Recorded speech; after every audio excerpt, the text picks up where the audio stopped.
This is the Work Smart Hypnosis podcast, session number 229. Mailin Colman on hypnotic resilience. Welcome to the Work Smart Hypnosis podcast with Jason Linett, your professional resource for hypnosis training and outstanding business success. Here's your host, Jason Linett.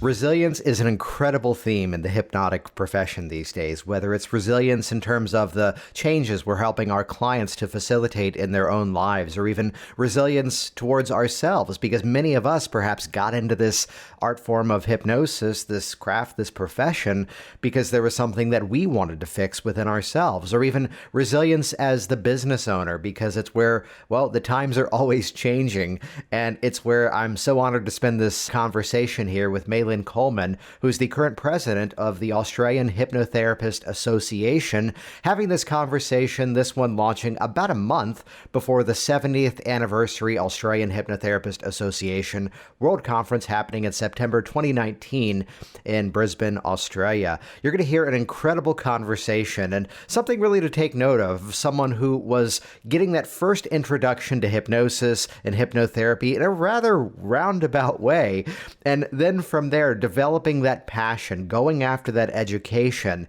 and then not just becoming someone who's out there helping others to produce that change, but like many of us, recognizing that need, recognizing that value of getting out there and helping to build a stronger organization, a stronger community for the people in our profession, not just in our own country, but even worldwide. So check out the details. If you head over to the worksmarthypnosis.com show notes website for this specific episode, you're going to find the links over there for the upcoming Australian Hypnotherapist Association World Conference. It's happening in Brisbane again on September 13th through the 15th in Brisbane, Australia, featuring outstanding speakers. Frederick Mao is going to be doing the keynote address there, which, hey, Frederick, we need to eventually have you on this program. Shelley Stockwell-Nicholas, same as well. Some familiar favorites, Sheila Granger, a lot of folks in the Australian communities like Rob McNeely as well. And excited to share that I'll be doing the closing keynote. My first time actually traveling to Australia.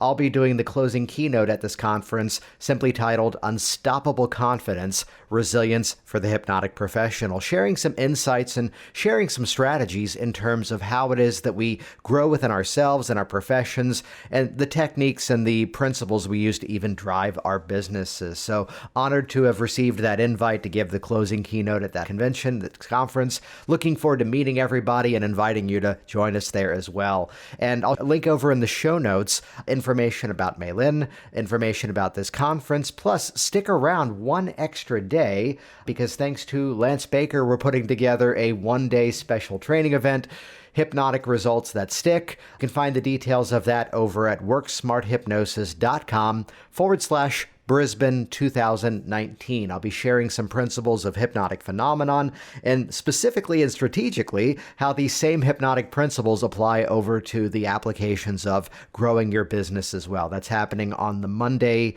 the 16th of September, right after the convention. Again, all the links and details over at the show notes at worksmarthypnosis.com. And with that, this was an amazing conversation. Looking forward to meeting in person about a month from now. Here we go. Let's jump in. This is session number 229, Mailin Colman on hypnotic resilience. It's a lovely story, really. It involves a friend of mine who's quite psychic, and phoning me on a horrible winter's day. It was blustery, it was gaily, it was hailing. It was absolutely awful. And she said, you need to come down to my shop, which was about 45 minutes from where I live, tonight. And I said, I'm not driving that 45 minutes down to you. Have you seen the weather? And she said, no, you must. Anyway, I trust her as a friend. She's never let me down in the past. So in the car I drove down there, cursing her all the way, I will freely admit. And I got there and I sat down. She said, you'll have to sit on the floor with me. There's a lot of people here tonight for this presenter. And so I thought, oh, great, I've braved this crazy weather and now I'm sitting on the floor. And it was a hypnosis presenter. And I thought, what on earth has she dragged me down here? So prior to that, I was a counsellor. And before that, I had worked in the live theatre industry. Oh, really? And with a bit of corporate work in and around that too. Oh, we may have to branch out on that. I was an equity stage manager for a few years here in the States. Oh, Yeah. fantastic. So here I am sitting on the floor thinking, what on earth has she dragged me to this for? This is ridiculous. Absolutely ridiculous. There's some crackpot up there, doing this mad thing, this is for me. I mean, I grew up with an entertainer, very well known one in Australia called Spano, used to come to Darwin and entertain us wildly, and I loved stage hypnosis. Absolutely. I didn't really know much about clinical or therapeutic hypnosis. And then all of a sudden, at some point in the presentation, things changed for me, and I found myself leaning forward, and I thought, if I can tell when she goes into hypnosis, I think I'm onto something here. And 1, 2, 3, boom, I saw the exact moment she dropped. And, long story short, at the end of the night, there I was out at the front counter signing up for his course. Just like that. I had no intentions of doing that. It was not something I had even ever dreamed of doing. And it changed my life. It really did. And having been a counsellor for so many years before and encountering so many people that counselling does not work for, so well, as in they don't want to talk so much, I just thought hypnotherapy was the best thing since sliced bread, really. I just took to it. And that was 20 years ago now. I love that aspect, that clarification that for those people that model of work did not work so well for, which, clearly does state it does work for many of the people most of the time. But here's this application where I love the catchphrase in the office sometimes that I'm not going to try to reason with the conscious mind. Yes. Yes. Absolutely. And look, there are people who do not want to sit around and talk and unpeel the onion and go over things. And why should they? If that's not what they want to do, then it's great to have another method to bring them to a place where they can be happy about that. So then from there, what was that next step? Was it then about integrating the hypnosis into the counseling, or what was that next step? Okay, so I did that first course was only 9 days. It was very short. So what I learned about that was I needed to learn more. Mm-hmm. So and then of course I had all my guinea pigs, and I was doing practice sessions, which was quite hilarious. I really felt so out of my depth. I felt like, and I should say at this point that I'm a bit of a perfectionist. So, I had to really, really learn to adapt, improvise and overcome. It was a great learning curve. That was really good. So I practiced and practiced and practiced. And then I thought, wow, I like this so much better than counselling. So over the years, I developed, as we all do, our own unique models of counselling and hypnotherapy and merged it all together. And don't ask me exactly what I do, because I don't think I could tell you. Although, is there a story of working with a client that kind of stands out in terms of helping to really illustrate how it is that you now work with people?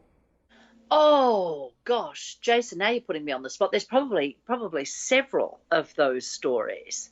Several. Look, one springs to mind that's not really relevant to the question, but I feel like I need to share it anyway. I worked with this African woman who was a child in the days of Idi Amin, and she'd had lots and lots of counselling. So she was 4 years old when her parents, herself and her 8 siblings, and the parents went on the run, being chased by soldiers. And she spontaneously regressed. Now, I did not know, I would not put anyone back into a situation like that. It's not something I would ethically, but she did it spontaneously. So clearly it needed to clear. So we had been talking and counselling, and she had that part of herself blocked off very, very nicely, and for protection, I mean, clearly for survival reasons. And honestly, in the middle of a bog standard hypnotherapy session, off she went. To that time, running through the bush with her siblings and her parents, who I might add, was shot down in front of all of the children.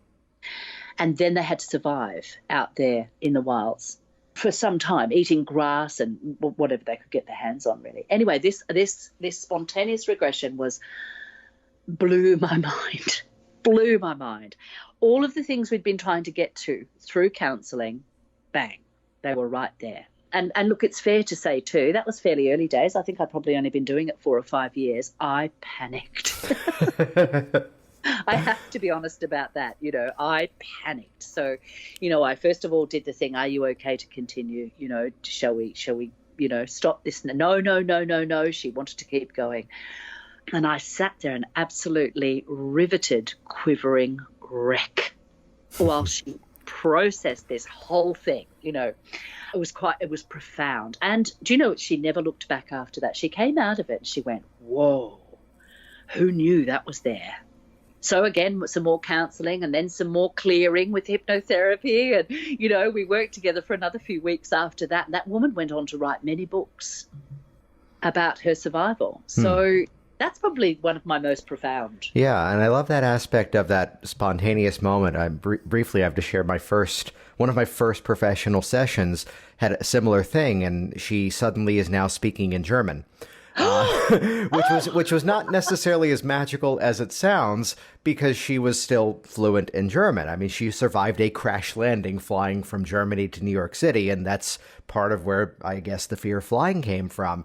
And the first rush of adrenaline and anxiety was met with what the heck do you do with this? And the second rush, as I pick up that hand and plop it back down, you could speak as if you knew English then. That second rush of anxiety was, what if that didn't work? But it's that willingness to be in the moment. And I think you might agree on this, that the experience of the theater background, that, yes, show must go on, having to creatively find a way to send the stagehand out on the stage dressed in all blacks to pick up the book because you're doing Three Sisters and Olga didn't pick up the book she dropped. That you have to find that way. It was like, we've got to figure this thing out as we go. We can't just stop. That is absolutely correct, isn't it? I mean, it's all about improv. Improv, improv, improv. Okay, this is not going the way I thought it would. So, okay, where do we go? Yeah, absolutely. Absolutely. It's fluid and it's flexible. And sometimes you just never know where you're going to end up. Mm-hmm. So then from there, what was that next step of, so now you're out there working with clients, integrating that process and together. Where do you then take that career? Okay, so then I was floundering around, of course, like many newly qualified hypnotherapists, and I found my way to a little hypnotherapy association in Perth in Western Australia. And I very tentatively started merging with that community, and that was fantastic. I met with like-minded souls, as you do, and I started to really blossom then. And a very bossy woman named Sandy took hold of me and said, we need you on the committee now. So that then began my committee involvement with hypnotherapy associations. And that would be, oh my gosh, 16, 17 years ago. So I was a part of that committee for a good few years. And the AHA, the Australian Hypnotherapists Association, wasn't even in WA at that point. It was more an East Coast organisation, and something to be aspired to, because back in those days too, we were like, oh, we'll never be qualified enough to join them. It was quite incredible now that when I think back on it. Anyway, 6 of us kind of banded together and formed the first WA branch of the AHA, and we had to jump through hoops. We had to have a psychological test. We had to do an exam. It was an open book exam, but we had to do an exam nonetheless. We had to do all of these things we'd never done before. And then the AHA and WA was formed. But because I was a part of the other association, I couldn't be officially any part of the AHA and WA, so I was just a member. Mm-hmm. So that was the beginning of my association with the AHA, and also really the beginning of strengthening up my whole hypnotherapy work life career. And I remember around that time too, I started thinking, right, I can make a living at this. I can make this my life's passion. And I remember my brother-in-law in particular, so upset. She'd go around and say to everybody, she needs to get a real job. What is she thinking? What on earth is she thinking? She needs to get a real job.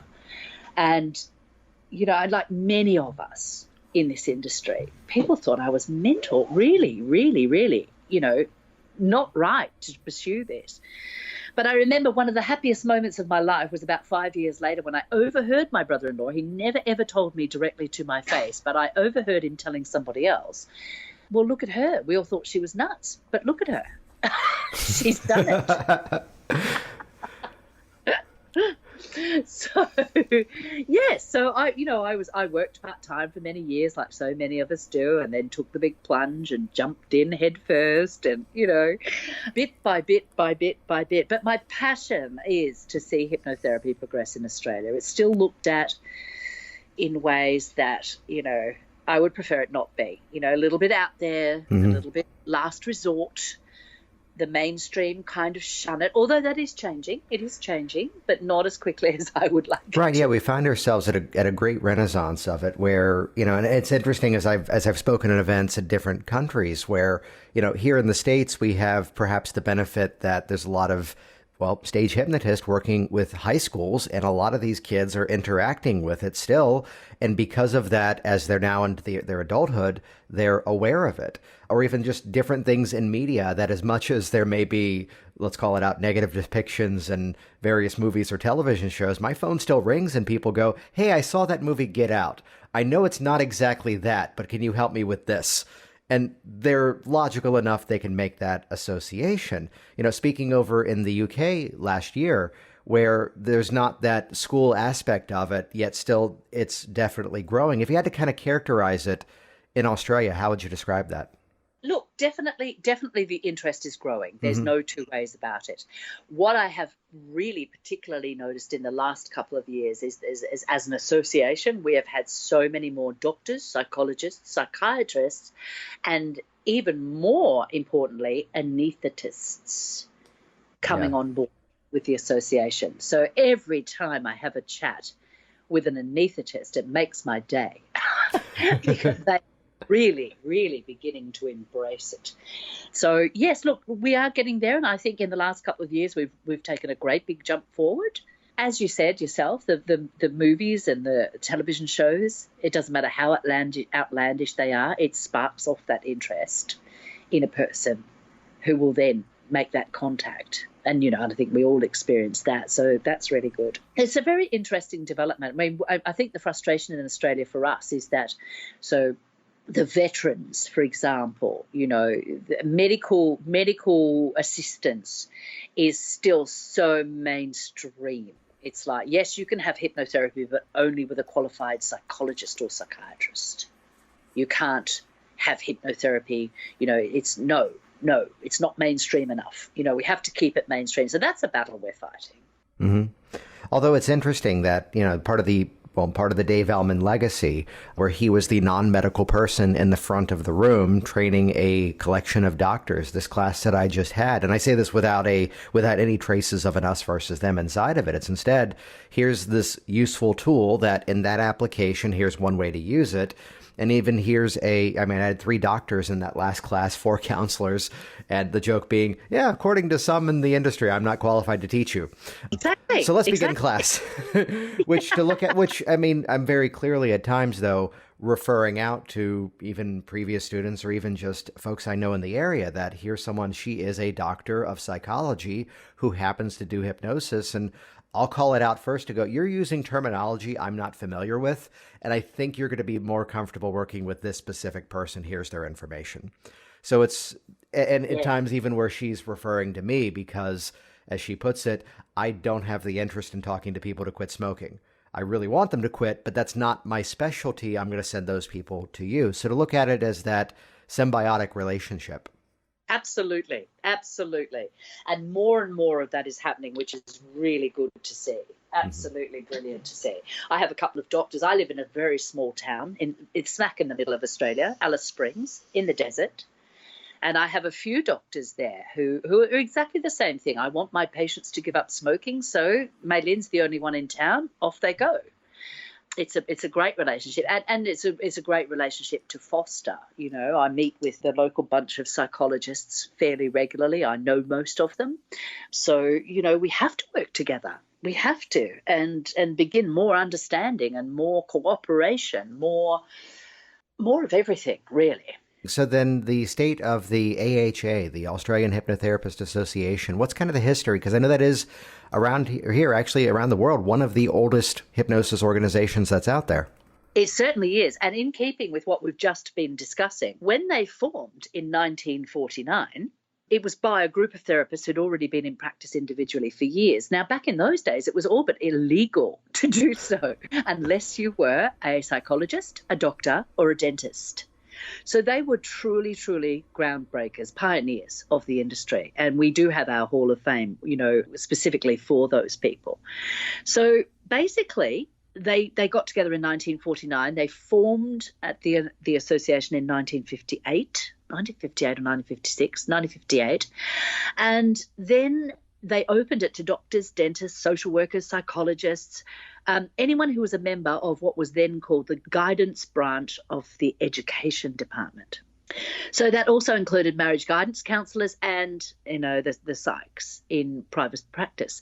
So they started teaching those people. So in exactly, what you've just described in your own recent class, that's what they started doing, bringing, and of course that was working towards bringing hypnotherapy out of the quack, perception and into the mainstream, so to speak. So that's how it started. And they lectured and they taught, and they, people who wanted to be members, if their training wasn't quite up to scratch, they gave them more training. It was quite incredible, this bunch of people. And that started in Melbourne, in Victoria. The growth of it, at what point in that journey did that convention first start to appear? As in the conference, you mean? Yes.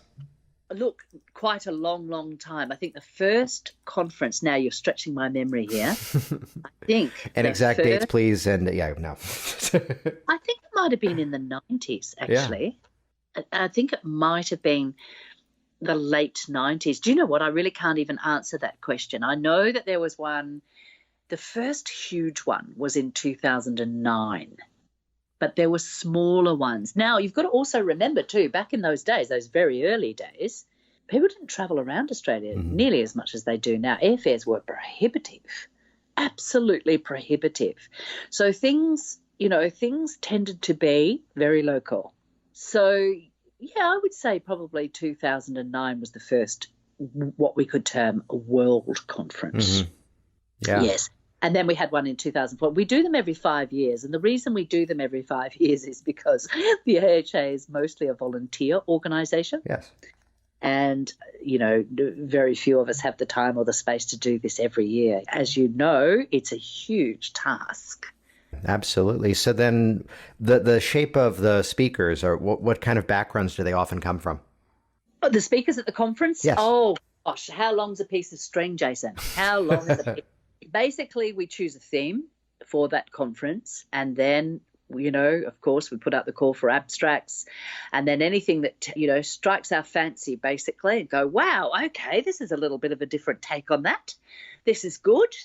So there's not really any criteria, no hard and fast criteria. There's a subcommittee of the conference committee that get together and say, this would be interesting. Oh, I haven't seen this done before.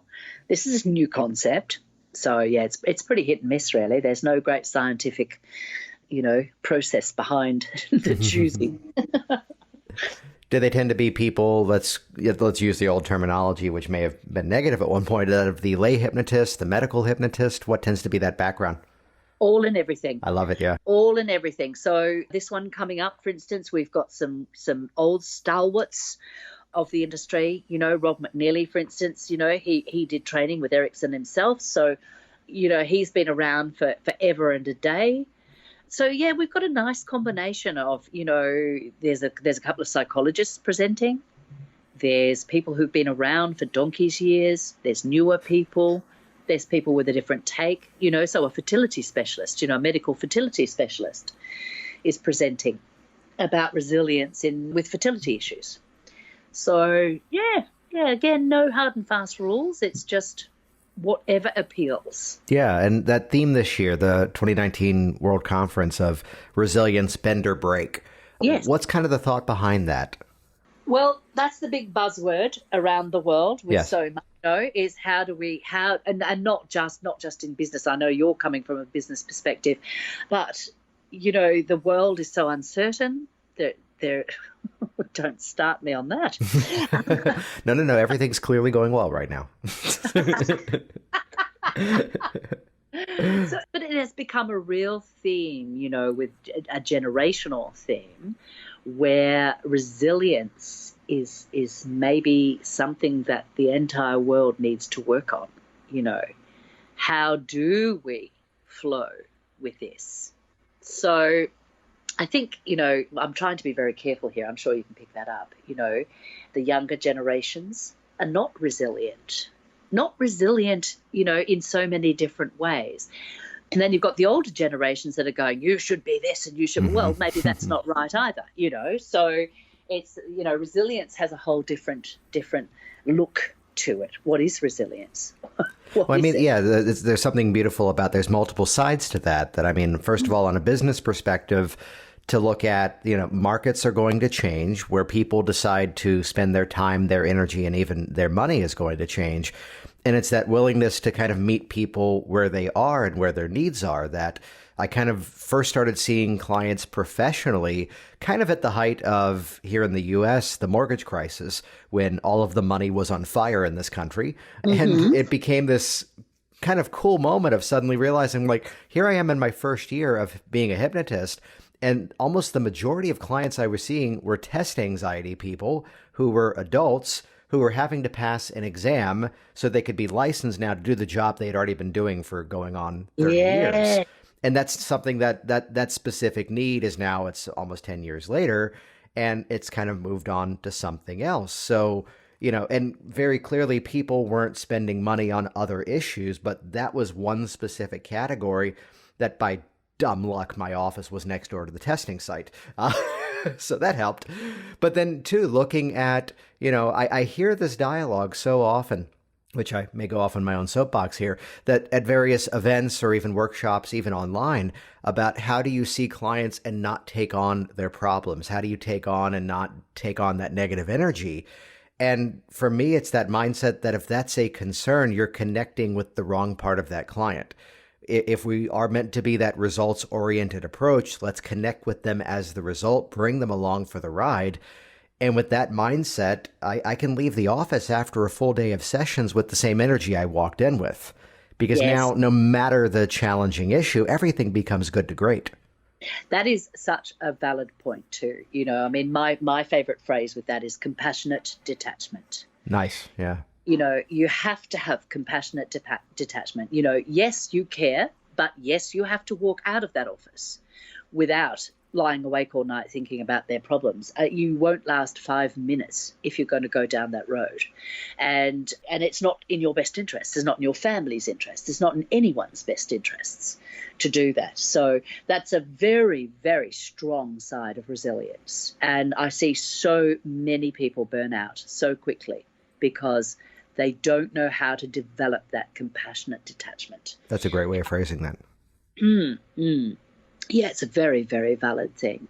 And, the way everything's changing, you made a really good point with that. I remember a few years ago when all of, what do you call them, like Lifeline, the phone, when you're in crisis, you ring a phone number. Yes. Of course, they had to spend in Australia, and I'm sure the rest of the world, they had to spend millions, all of those organizations had to spend millions and millions of dollars to cross over from actual phone voice to voice to messaging systems, because the younger generations were coming through and going, I don't want to speak to somebody. I want to be able to type it out on my phone. Yeah, to recognize, again, just different trending type things. And at the same time, let's call it the resilience in the other direction. Here's the person who calls me up to quit smoking a few years ago, and I go through my standard routine of what's the best email address I can send a confirmation to? And he goes, I don't do email. It's like, okay, perfect. What's your mailing address? And the wonders of online automation, I set his schedule reminders to come to me. I printed them out and I shoved them in an envelope and put a stamp on it. So the mindset of flexibility, see people where they are and give them the tools that they need rather than going, this is not how it's supposed to be going anymore. This is not how we used to do it. The way that we would utilize in a hypnosis session, there's noises outside. We're going to make use of that and bring that into the process rather than try to pretend it's not. I mean, back to the theater career, the actor would drop something on the stage by accident and they'd play the game of, if I don't look at it, the audience won't notice it. Yeah. And now the audience for the next 20 minutes is going, is that book supposed to be there? Yeah. Absolutely. No, I hear you. It's so, so true. I once had an unplanned jackhammering outside my clinic room.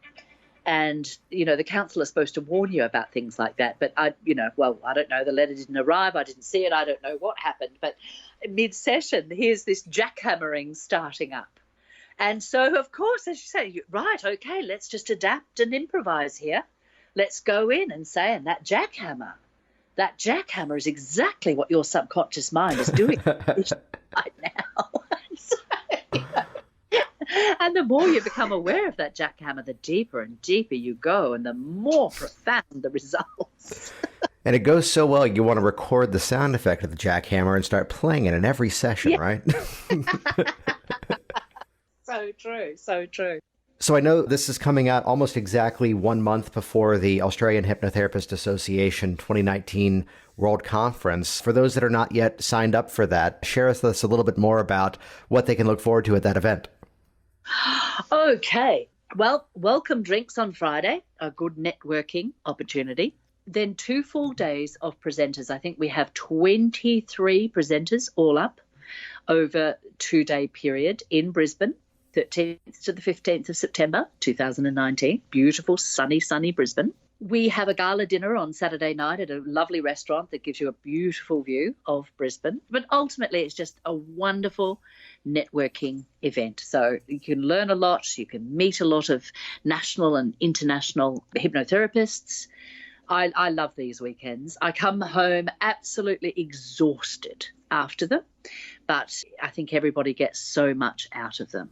Outstanding. And we'll put links to that over in the show notes over at worksmarthypnosis.com. And Mailin, it's been awesome having you on here. Any final thoughts to share with the listeners out there? Well, keep moving hypnotherapy forward, basically. Let's continue doing what we love and bringing it into the forefront. Jason Linett here once again, and as always, thank you so much for interacting with this program. And hey, if you've got the weekend off, let's hang out in Brisbane. Join me over there for the Australian Hypnotherapist Association 2019 70th Anniversary World Conference. All the details and links are going to be over at the show notes at worksmarthypnosis.com. If you can make it, absolutely join us. They've got an amazing lineup there. And stick around one day afterwards as well for Hypnotic Results That Stick. This is a one-day special event. All the details over at worksmarthypnosis.com/Brisbane 2019. See you in Australia. Thanks for listening to the Work Smart Hypnosis podcast at worksmarthypnosis.com. Hey there, it's Jason, and I want you to be one of the first to find out as we upload amazing new content. So do this right now. Click the subscribe button right here on this video. That's going to link you to our YouTube channel here, and you will be the first to find out as new resources and downloads are made available. Do it now.